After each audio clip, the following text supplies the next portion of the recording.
welcome to Here's My Tea. This is a Historic Stuffs podcast hosted by me, Jess, and is centered in 2S LGBTQIA plus voices. It's giving history, sexuality, hot beverages, and unbridled, unfiltered tea. Please note that this episode is audio only. Enjoy. Hi, I'm Ursula, and this is my tea.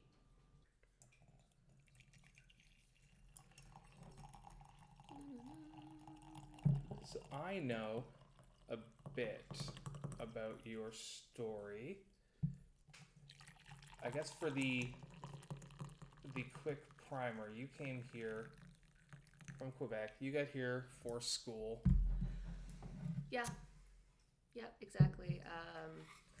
I wanted to go to NASCAD because I was an artist. I had a cégep degree in fine arts already, and about a year and a half at Bishop's University, and I love Nova Scotia. And I didn't want to be in Quebec anymore. I just didn't. Part of it is my mom's a Jehovah's Witness. I already had the experience of, a brother who worked janitorial on campus, like tattling to elders about how I was dressing. That ended up in this whole thing. And I was just like, I can't be myself here. Right. So it was either Montreal or Halifax. Halifax was easy because my father had an apartment in Halifax, because that's where he was working at the time. And it was easier for the company he was with to, pay for an apartment rather than, a weekly or monthly hotel. Right. So, yeah, it was an easy move. Moved in with my dad, I was intending to go to NASCAD. I've never been a photographer, so I never got my portfolio photographed for advanced standing until, 7 or 8 years later. So I ended up at SMU. Accidentally giving myself, through all of this, kind of a classical education. I took psychology and sociology and anthropology, a bunch of women's studies courses, the history of women in literature. I was thinking about doing a minor in Irish studies. So doesn't everyone do a minor in Irish studies if they're at SMU long enough? Right? Yeah. No, I took a year of Irish Gaelic. So the whole bit. But that wasn't where I wanted to be. Just kind of. Those were my baby queer years. Because I kind of figured out that I was bi in Quebec. Went to my first gay bar, kissed my first girl, kind of thing. Had my first threesome. Okay, so that kind of deal. So, at what point are you in Quebec realizing you're bi? Oh yeah, it was in the college years. So after high school, I don't know. I don't know. My life is weird. I float through it in many ways. Yeah. In many ways, I don't have I often don't know what I'm thinking until it comes out of my mouth. Classic ADHD, even though I don't really present all that classically. But there we have it. I don't know. I remember my first boyfriend. I had my first boyfriend when I was 18. We were just, talking in bed, and he asked me if I would ever sleep with a woman. After a couple of seconds, I was like, yeah, I would. Because at that point, of course, I'd also read things like The Story of O. I'd read a bunch of, Betty Dodson. I'd read probably the Sleeping Beauty series by Anne Rice. I read a lot. Right. So I read books that had, gay sex in them, with women, with men. It had everything, right? I was reading weird shit. I wouldn't call it that weird. Yeah. It felt weird to a kid who was raised Jehovah's Witness in rural Quebec. Right. I guess. It was very risque. Yeah. So how do you get out of being a rural kid raised as Jehovah's Witness to a lover of gay love? I can credit it all with reading. Weirdly, I've been reflecting a lot on my childhood growing up Jehovah's Witness, because I had an opportunity recently to talk with Daniel Allen Cox, an author who wrote a book called I Felt the End Before It Came. I was a conversation host at a library program for him. It was really delightful. So I don't know, there was always kind of a cognitive dissonance, I think. Maybe not always. There were points where, you know, as a kid, you believe what your mom tells you, kind of thing. You believe what your adults tell you. But I remember, but also I was really smart. I did really well in school. My mom was a teacher. Both her sisters were teachers. So reading was encouraged. I don't remember learning to read. I was a very independent reader. By grade 3, I was reading like well above my grade level. So yeah, when my mom tried to tell me about sex when I was 12, apparently, I don't remember this. I put my fingers in my ears though, apparently, and yelled, "No, Mom, no, I don't want to know," and ran away, and then she never tried again. A couple years later, when I got interested in sex, I'd already also had a checking account for a couple of years, because don't forget, this is like, I don't know, like early 80s, mid 80s. I had a checking account so that I could order books for myself. Nice. And not have to get my mom or my dad to write a check every time I wanted a new science fiction or fantasy book, or yeah. Right. At one point, I think I belonged to like 4 different book clubs, including quality paperback. Yeah, so at 14, when I thought, oh, I want to read about it, I ordered things like, I ordered The Joy of Sex, another kind of book around that time called The Magic of Sex. I ended up, I think when I was 16, I found Our Bodies Ourselves and Betty Dodson's Sex for One. And yeah, I was reading, you know, reading things off my dad's bookshelf I probably shouldn't have been reading. You know, I will not confirm nor deny also doing that. Yeah, you know, I was reading Princess Daisy and Goodbye Jeanette, and then I started looking for, I don't know, one of those books had mentioned the story of O. I remember, and then I found the story of O in a used bookstore. I don't know, all reading. Right. Reading in Star Trek, because the philosophy of infinite diversity and infinite combinations always made a ton of sense to me. That was my experience of the world. Nice. Right? Yeah. So, yeah, I don't know. When I wanted to learn about sex, I found books, like good books about it. And I feel like I received a pretty unbiased sex education because of it. And so when that boyfriend at 18 asked me if I would ever sleep with a woman, even though I hadn't really thought about it before, I said yeah. And then college, and you know, got broken up with. And do you think that boyfriend knew? Who knows? I don't know. I have no idea. I was so sheltered. I had no idea how like queer I read. Yeah. No idea. Yeah. It's one of those things was like, he probably knew and was just trying to verify. I have no idea. Yeah. Maybe. I don't know if like 19-year-old boys are that smart. Who knows? You have enjoyed since being in Halifax. Mm-hmm. The lovely, lovely scenes of leathers and kinks and all that stuff. Yeah. How did you get started in that scene? All right. Well, I think it was my first Halifax boyfriend. Turned out to be pretty kinky. He was also very weird. Anyway, long story. Long story. But he ended up getting connected after we broke up. He ended up being the superintendent of the building that we lived in. It's a scene. Halifax is way too small.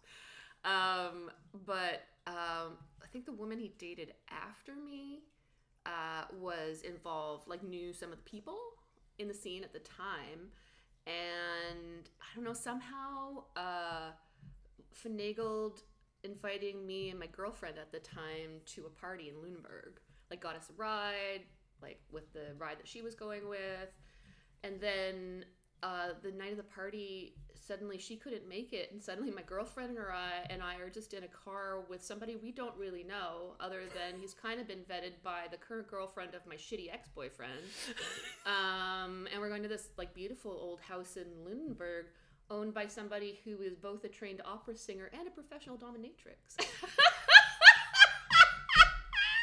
So that's how that happened. That's one way. Yeah. So that was it. That was the entry point, because that's where I met everybody who was kind of organizing events in the scene, and we're in a group called PALS, called People in Alternative Lifestyles.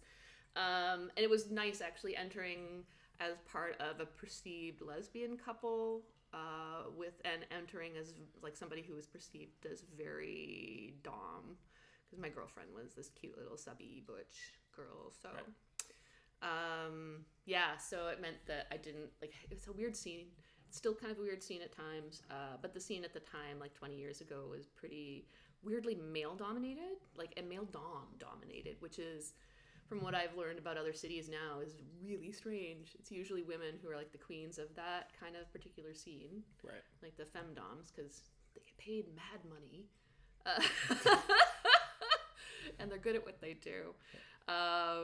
But yeah, that was it. So from there, I met a bunch of really cool people, and joined PALS and started going to play parties and, learning more things. What kept you in it? What kept me in it was, I don't know, it was really fun. I got a whole bunch of new experiences, because I'm a switch. And so, I got to experience a lot of really awesome things myself. Like getting flogged with like a really heavy bull hide kind of flogger.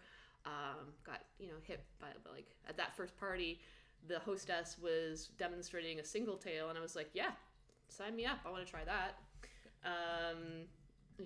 Got to, because, people had different kinks, and so I got to try it. It was like a sampler. It was like a smorgasbord. It was a buffet. I wouldn't leave. Yeah. For the uninitiated, what's a switch? Oh, for the uninitiated, yeah, switch is somebody who likes to both top and bottom, or likes to be like sub and dom, or likes inflicting pain or receiving, like both. It's like being bi. I'm bi. That's been my identity for as long as I can remember. I tried being a lesbian for about 6 months in university, but I didn't get laid, so I went back to being bi. That's my story, and I'm sticking to it. I had a lesbian phase. Didn't like it. That's funny. Yeah. And for a few years I went by queer, because, I don't know. Bi erasure and, biphobia, very, very real. It's still real. It's still real. It's wild. It's crazy. Yep. Okay, so I know that, transphobia is gonna be a thing for a while. Oh, yeah. Why do you think why do you think people dislike bisexuals so much? I think more than everyone else, I guess. Yeah, I think honestly a lot of it is the perceived privilege of, you have the ability to be in a relationship that looks like the predominant culture expects. There's that perceived privilege, but what that really is erasure, because people, when you're bisexual, people assume that you're the orientation of whoever you're with, basically. So if you're a bi woman and you're with a man, you're assumed to be straight, right? Your sexuality is never your own. It's always informed by the person you're in a relationship with. So I don't know. So it's a weird identity. I think along with the term homosexual, bisexual, having the word sexual in it, I think actually really does sexualize it, rather than it being about who you love or who you're attracted to. Lesbian doesn't have the same kind of, it doesn't immediately spring to sex, right? Homosexual, bam, it's got sex right there. Bisexual has it right there. Gay doesn't. Queer doesn't. It's weird. It's just weird. Bi men, everything feminine, of course, is denigrated in the capitalist, patriarchal hellscape we live in. So bi men, a lot of them are closeted, of course, and the stigma there is that, they bring disease into the community, or they bring disease out of the community into the straight community. Nobody likes bi men either. Yeah. And lesbians won't, like, a lot of them won't touch a bi woman with a 10-foot pole. Actually, even recently, like, I think last month, there was a post in Gay Nova Scotia. Somebody was offering, like you know, advertising their, like, photography business, saying that they were part of the community and, like, you know, community friendly. And somebody, like, some woman, like, snooped on her profile and then was like, I don't see why you're posting in this. It's for gay people. You're not gay. And just because, you know, she didn't have fucking rainbows all over her profile and happened to be married to a man. Like, no respect. One of my favorite bisexuals on this planet is a cis female married to a man with a child. Yeah. We get shit done. Yep. Like, we get shit done. Because bi women have to make their own fun. We throw all the best parties. So that's kind of how I got into organizing, helping organize she-dogs bathhouses. Okay. Because, honestly, have I dated, like, anybody who was... Yeah, there was, my butch girlfriend identified as a lesbian. There was this amazing guy named Doug who, he was really fantastic. I really miss him. He was the guy who started Men's Bar. He owned the original Sea Dogs. Like, he started Sea Dogs on Goddardson Street across from Men's. He was just really lovely. He was an older gay man. He'd, you know, previously been married. He had a daughter. But man, he was honestly just, he loved women.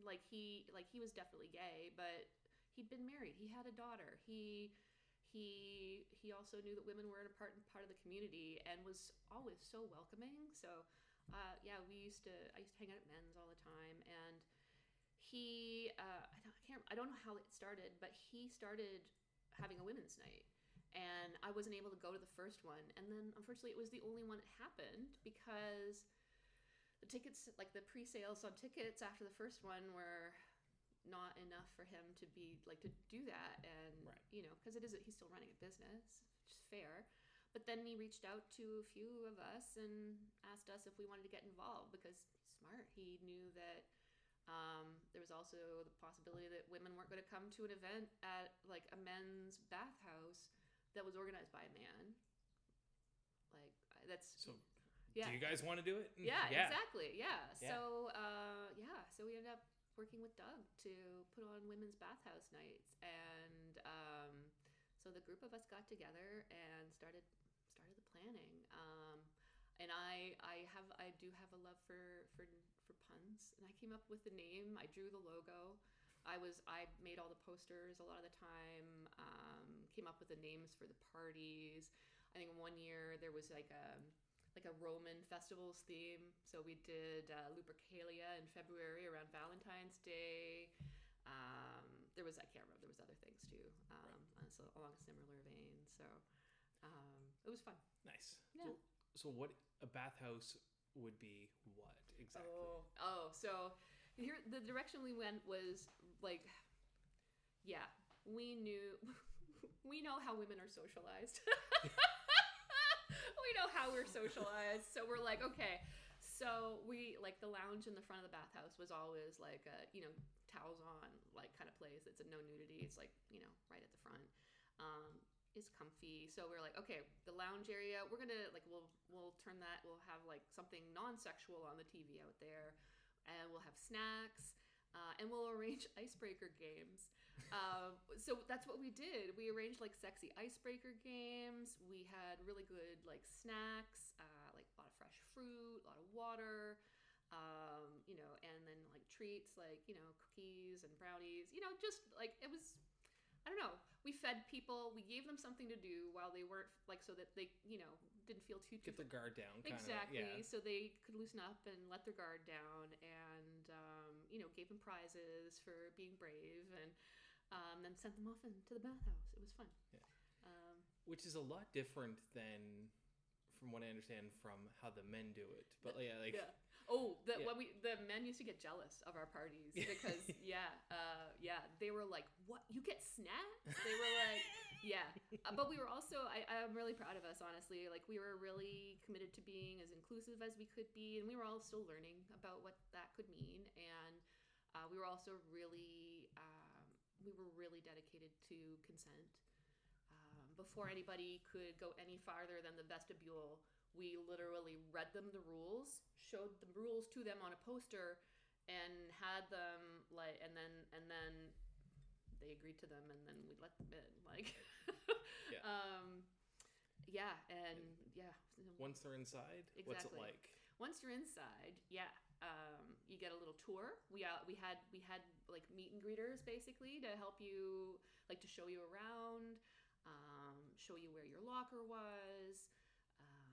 Grab you a towel, answer any questions you might have, etc.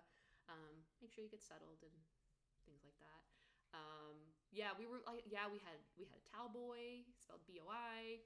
I don't know. We had a really we would put out a call for volunteers and had a bunch of different kinds of roles that people could sign up for.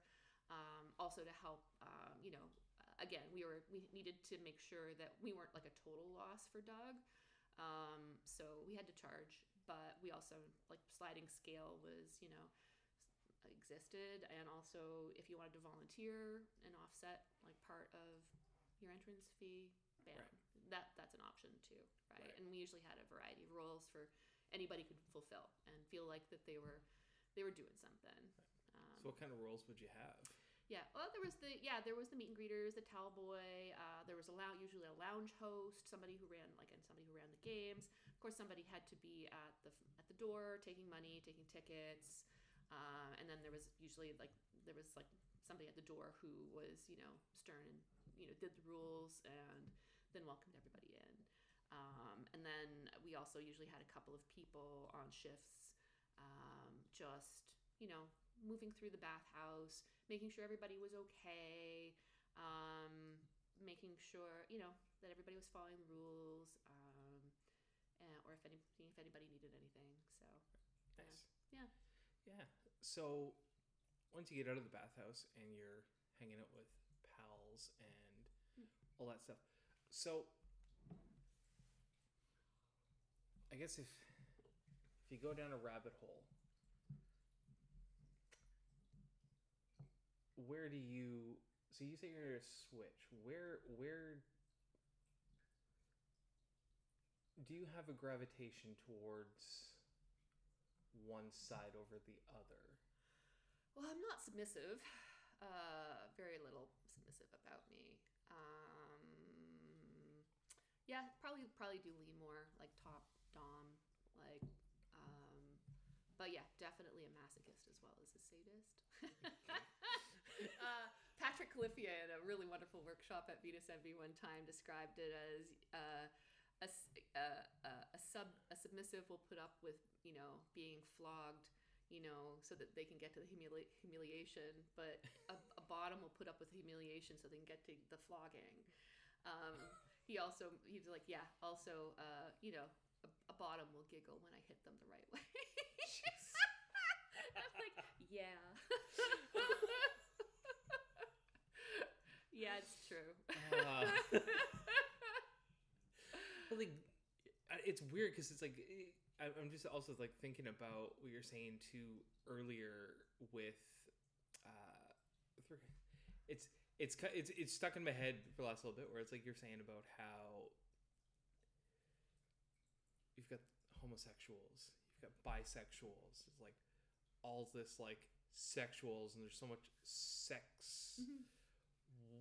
Why do you, from your perspective, why is our community so wrapped up in sex?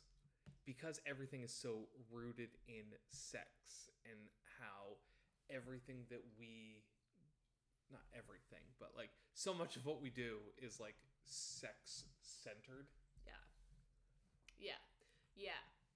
Well, I mean, sex is a biological fact.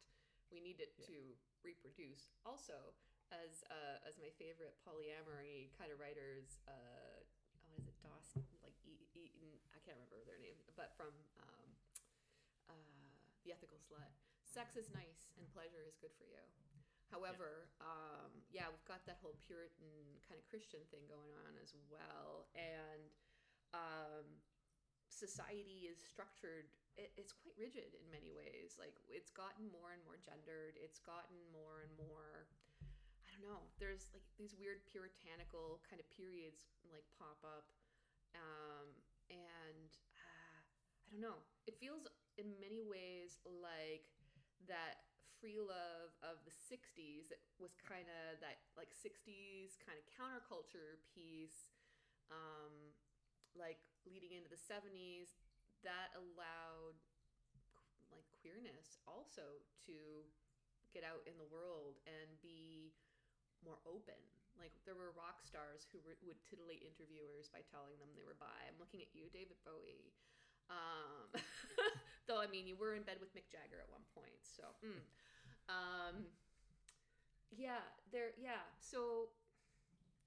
it was like an extension, I think, of the 60s and that whole free love piece and like the openness. I think it was also, there was a joy and like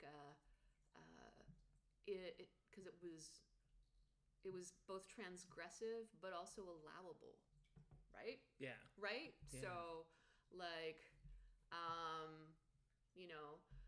if you were pretty, you could make out at goth night, but if you weren't, maybe you'd get asked to stop kissing your girlfriend, that kind of thing. Right.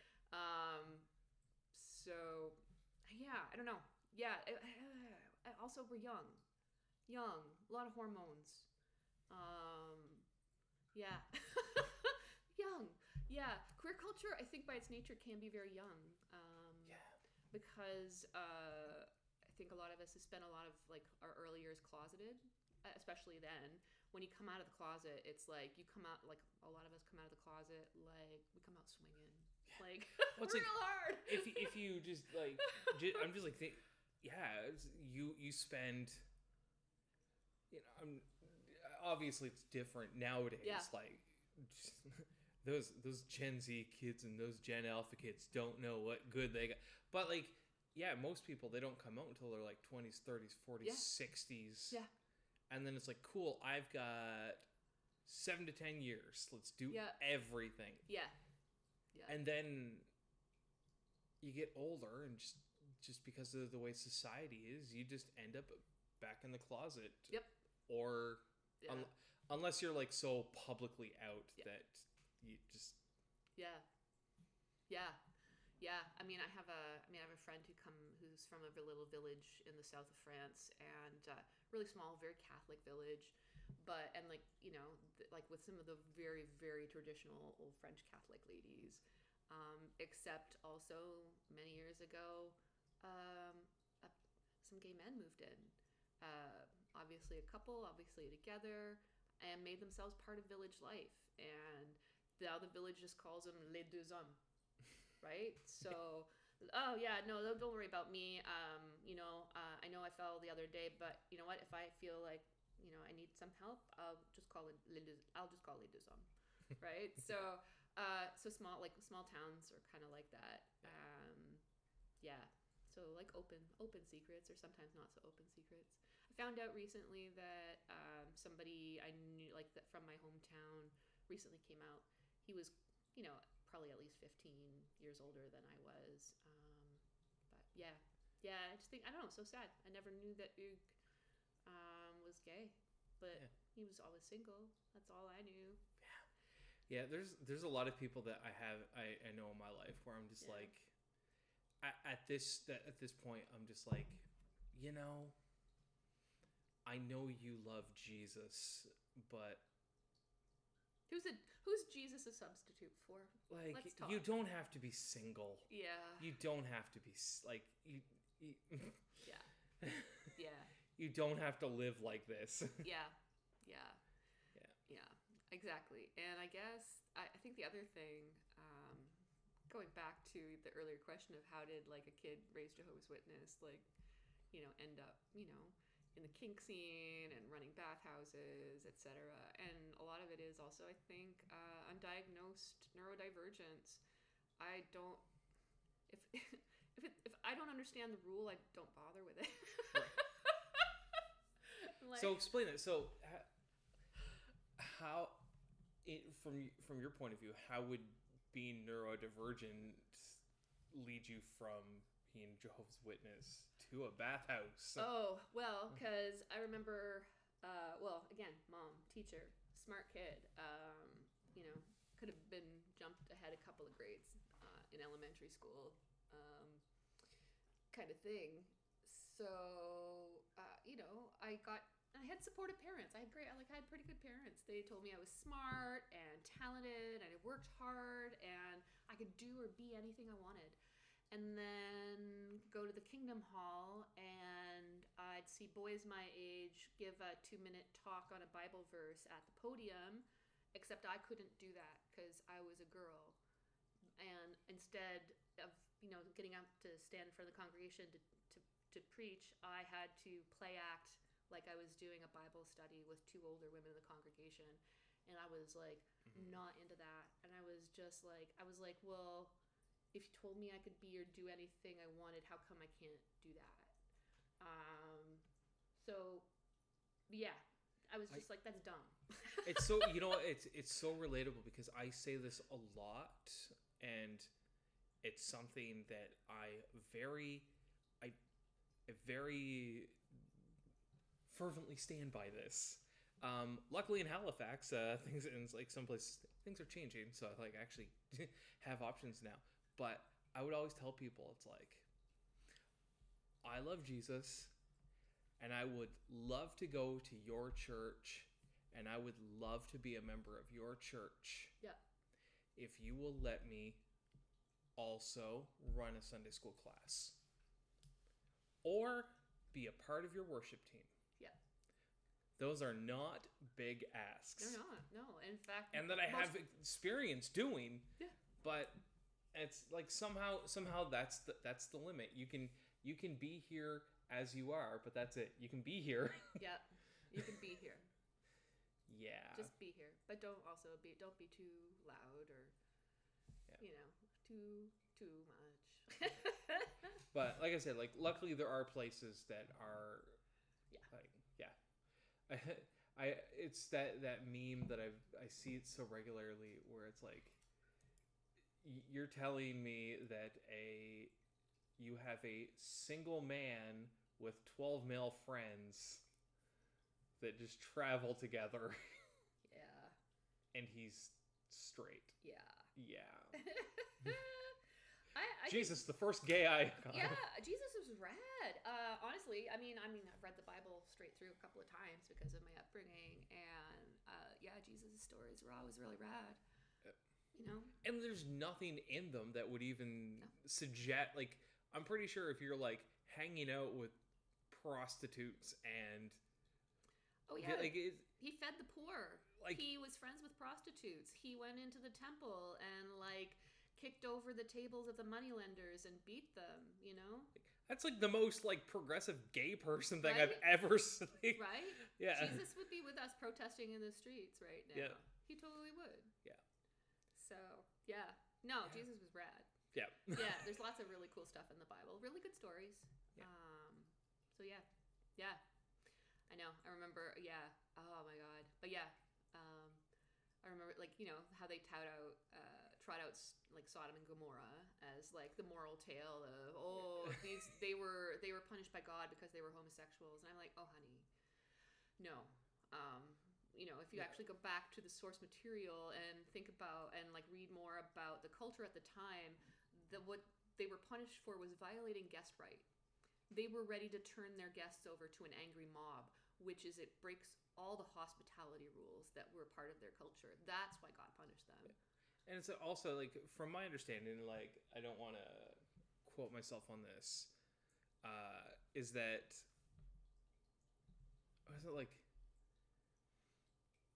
homosexuality wasn't even a concept introduced into the Bible until the King James Version, which was written by a homosexual that was closeted. Yeah, something like that. Yeah. It's crazy. It's just one of those things where it's like, this wasn't part of the original, like, anywhere. And when you talk to people about it and they're like, you'll be like, oh yeah, well, you say that this is bad, and you say that this is bad, but it doesn't say it anywhere. So explain to me why this would be bad, and they can never give you an answer. So it's like, I don't know. Yeah. But anyway. Yeah. So I thought I would have a fun little game of sorts. Sure. In here. I have a whole bunch of tea for you. This is not actually tea. There are random pieces of paper in this, and nice. You can shake that up, shuffle it around, pull one out, and they got questions on them for you to answer. Fun. So this is this is tea, herbal and verbal. That's something I've heard recently that I really enjoy. All right. Let's see what we got. What do you got here? Let's see. Halifax story. It's iconic, actually. I actually call it my friend Mike and I call it our meet cute. Nice. I just title card, Mike. Nice. Yeah. Anyway, Mike was the organizer for. I think he was chair. I can't remember if he was the chair of the Pride Committee that year, or he was the parade marshal. I can't remember. Anyway, that was the year that I believe Ontario allowed women to go topless without breaking the law, and quite a few of us had the same idea that tits were going to be out at Pride Parade then. If we had to see that guy's ass on his motorcycle and his like assless chaps every year, bless, I love him. Like if the public could see that, they could deal with some boobs. So yeah, there was, young hippie lesbians only wearing a rainbow flag as a cape on top and body paint, and I went full on wearing my leather harness bra and a jean vest and an elbow backpack. Because that's how I roll. Anyway, it was really hot. At that point, the parade always went. The last bit of the parade was straight down Sackville Street to Sackville Landing. Whew, yeah, that was a time. All those queens in their high heel boots, you got it, mama. Like, holy cow. Never saw one of them take a spill. Anyway, so yeah, we ended up at Sackville Landing, drag show going on. Lula LaRue is amazing. And there's a few vendors and just a bunch of people, and it's hot. Anyway, emboldened, I take off my vest. Nipples out, Sackville Landing. There's a bunch of other topless women as well. But apparently, because I was wearing leather and I was apparently... somebody saw me from the playground. Some mom, I guess, saw me from the playground and decided she didn't like that and called the cops. Oh, no. Yeah. So all this going on unbeknownst to me. Just having a time dancing, hanging out, having a drink of water, until Mike runs towards me. He's weaving through the crowd, and he flags me down, and he's like, "Gotta put your vest on. The cops are here. You're gonna get me arrested." And I'm like, "Yeah, sure, man. No, don't worry about it. Yes. I've had my vest on the whole time." What are you talking about? Officer, sir? Yeah. Anyway, Show me a photograph that was taken 30 seconds ago proving I was wearing it. Yeah. Because we know that. Yeah. You won't have that photo until next Saturday. Yeah, hilariously. I have a photo from that.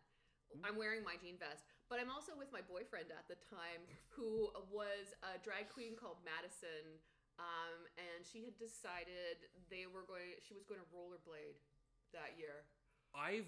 So I have only done the Pride Parade here once, because I moved here. I was here a year. And then something about respiratory illnesses occurred, locking us all indoors for a while. But the year I was 2019, and it was started down at by the shipyards. Yep. Did the whole Barrington thing. Basically, I skated all the way to the corner where Taz Records is on Spring Garden. Yeah. It was like it was the hottest day I'd ever experienced. Oh my God, yeah. Before we even started and moved in the parade, I'm like wearing just a bra and like short shorts. Yep. I'm soaking wet. I've had like 4 liters of water. Yeah. I'm covered in liquid. Yeah. I start to go up Spring Garden, and then I skate up, and then I just see one of those trees over by the courthouse, and I just skate over the courthouse, and I just collapse on the ground. And then all like these medics are coming and just pouring water on me and covering me in ice packs. Oh my God. Because they can tell, like, you just did that whole thing, like, yeah. Oh, yeah.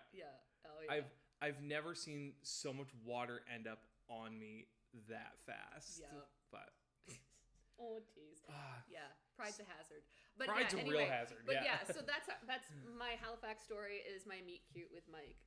Literally meeting him so that he could tell me to put my jean vest back on so I wouldn't get him arrested by the cops that have been called on me.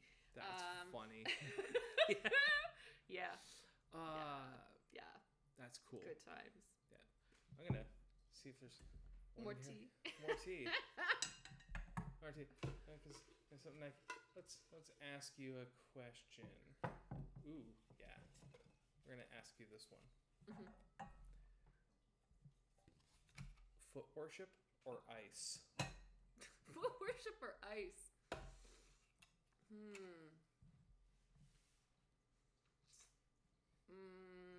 If my feet are being worshipped, definitely foot worship. Yeah. So you want your feet worshipped, but you're not a foot person? No, they're fine. I mean, I'm not repulsed by them or anything, but yeah. Damn, I do like having my feet massaged. Is there, and I mean, obviously there are, but it's like I feel like there can't be like a vast majority of people that dislike having their feet massaged. I mean, some people are too ticklish or can't control the tickle. Yeah. Yeah. Or some people I think are sometimes just so repulsed by feet that they don't even want people touching their own feet. Yeah. So, if things had gone differently, I think I probably could have had a really decent like porn career at some point. Because there's lots of men out there who like to be sat on and squished. It's great. Nice. Yeah. Is that your, like, what would your thing be like if you're sitting down and you're watching porn? What's your thing? Oh, what's my thing? Oh, it wildly varies. Or are you a reader? Yeah, I'm more a reader probably. Again, reading. Right. Yeah, because all of this started with reading books, and Anonymous was prolific. You could go into a Kohl's bookstore and go to the A's, the very beginning of the fiction, and you could find some very dirty books written by Anonymous. So it was a lot of BDSM, erotica. Again, read all the Anne Rice, including Exit to Eden, which they made into a terrible movie. It had Rosie O'Donnell and Dan Aykroyd in it. It was wild. Anyway. Susie Bright's Best American Erotica compilation. I have like a full run of that. Patrick Califia. Love Patrick's work. Love Patrick Califia. Doc and Fluff and Macho Sluts and Doing It for Daddy. I don't know. I like a variety of things. So if I'm topping or doming, depending on where I'm feeling gender-wise, sometimes I want to be a queen. Sometimes I want to be a daddy. Sometimes it's just, I think most of the time it's mostly sir. Ma'am is acceptable if it's a very British kind of caning, kind of school kind of thing. Right. Depends. I can put on many roles, but yeah. Yeah, savage queen or, mean daddy or Do you how do you feel just how do you feel just in general with just those kinds of terms like sir, daddy, ma'am, what have you, when you're in like obedience type like roles? Yeah, again, I guess it kind of matters where my gender is at the time, because like non-binary is like the big umbrella term, but I would consider myself gender fluid. Mostly I don't really think about gender, except gender's fun to play. Yeah, I like to play in gender, and sometimes I feel more gender than at other times. So in that context, I don't know. I've never really liked mistress. I never wanted to be called mistress. Again, ma'am was okay because it was like, I don't know, one syllable, short, to the point. With the gag bowling, you could probably think they're saying man. Yeah. Like whatever. I don't know. Just depends. It is tough sometimes because I have a very very female body, like a very feminine body. It's very curvy and round and soft and squishy and so a lot of people make a lot of assumptions.